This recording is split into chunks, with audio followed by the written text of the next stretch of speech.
What is up and is going on, guys? Simpzy here. Welcome back to another episode of my FIFA 15 Real Madrid Career Mode. In today's episode, we have two matches, the first of which is against Barcelona.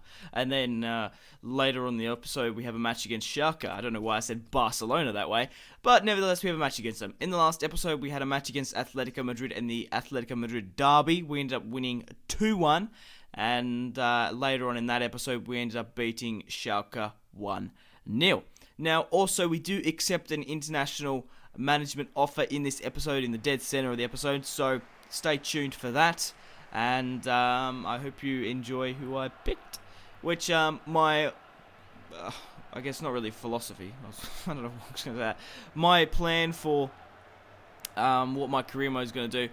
I might do the first international friendly just to test the squad, get some playtime with them, and just mix it up a bit with the career mode. I'll probably simulate the rest of the friendlies. I might simulate the groups, and if we get into like a prominent position in the finals or in the groups, I might play some matches that interest me. But obviously, my main focus is a Real Madrid career mode, and so very much in the same boat as my Manchester United career mode. I'm focusing on Man United and not Australia. So that's a spoiler. I'm not playing as Australia in this career mode. But yeah. We did get drawn down here in the penalty box. James Rodriguez managed to get clipped up by Rafinha. And this is the second time we've been stepped up for a penalty. We did score against Schalke. Cristiano Ronaldo did. Straight down the middle, pass Stegen to make it 1-1 in the Barcelona, the El Clasico, just before the 36th minute. Good goal from Cristiano Ronaldo. Very good job from James Rodriguez. Now, I know it's not James Rodriguez, it's James or something or other. I like saying James Rodriguez. It's just, it's how it's spelt, and that's how I'm going to pronounce it. Like, I'm not Spanish. I'm not going to pronounce it in the Spanish way. I do apologize, but I just like saying James. It's like me saying Hesse instead of Jesse, I guess. No, that doesn't really work. Hess. But then I'm not going to be Jess, wouldn't it? Yeah. Yeah, I don't know. Whatever. As long as you know who I'm talking about, it doesn't really matter, does it? As long as you know what I'm talking about. But, fucking hell. You know what I'm talking about now. Messi ends up making it 2-1, bringing it back. But we weren't down. We weren't defeated. Cruz finds his German teammate, Goetze, and his shot gets blocked, and PK manages to parry it away quite quickly. But we have Cristiano Ronaldo on the ball. Now we have Thomas Muller. Finds Goetze. He's going to get a shot off. Goetze hits the post. But unfortunately, we end up losing to Barca 2-1. We did dominate in shots-wise, but we just didn't really take our chances. So we had an international management offer from England, Cote d'Ivoire. I think that was Bulgaria there, but it doesn't matter. We're going to be signing for England. And I really can't wait for this. It's going to be very interesting to play as England. Obviously, I'm not English, I'm Australian.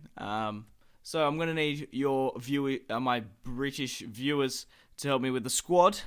And let me know who would like the starting 11. Because, yeah, obviously I know a fair few names. But, yeah, maybe there's some underdogs that you might like me to sign as well. Now, we actually do have some of our youth academy players coming into the ranks later on in the season, because we do have a couple of English lads.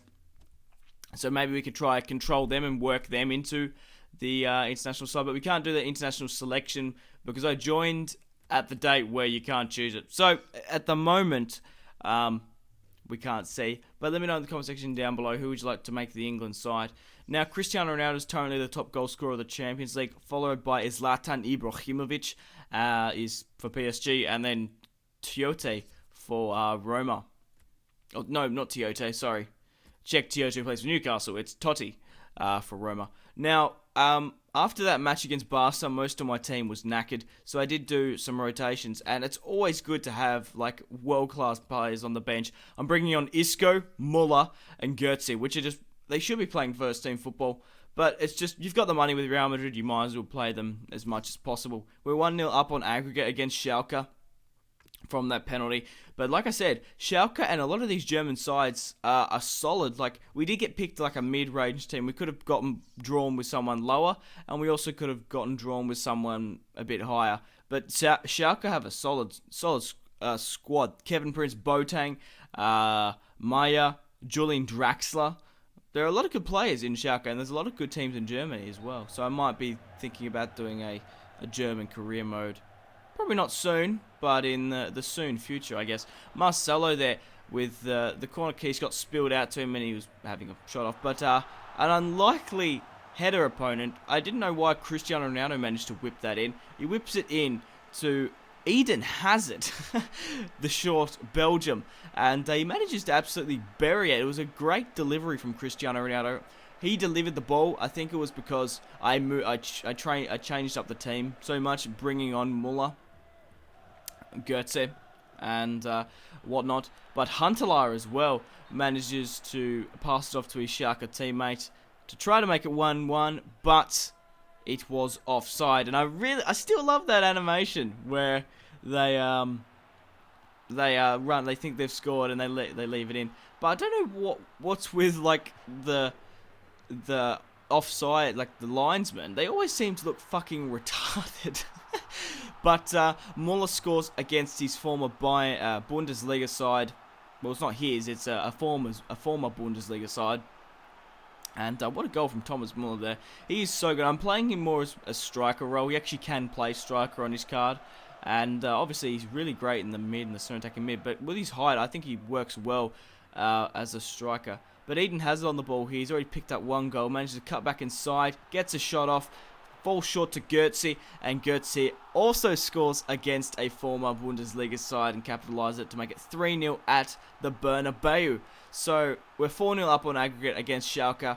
We're playing exceptionally good football in the Champions League, and we really do need to get up that get up a couple of the top goal scorers in the Champions League, which would be great.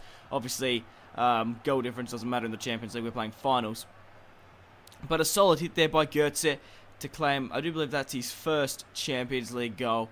Good on you, Goetze. Now, speaking of Goetze, I will be replacing him. I'll be using him to replace with Modric. He picks up his second for the match, a nice little cutback, and once we were already 3-0 up, Schalke's defense was starting to crumble and caused a rout. Nice little cutback in there from Goetze to make it 2-0. Obviously, Modric is 29 years of age. I'm going to be playing Modric until he starts losing stats. He's an 87 overall. So Mario Goetze, I might loan him off next season. I don't know. I like to loan off players even though, to get serious. But I'm doing a triple threat, like I said. Mario Goetze, Muller, and Isco are doing fine off the bench. But this is the Champions League. Just something to take note. Arsenal end up winning 5-1 over Lille. Barcelona ended up winning 7-1 over Atletico.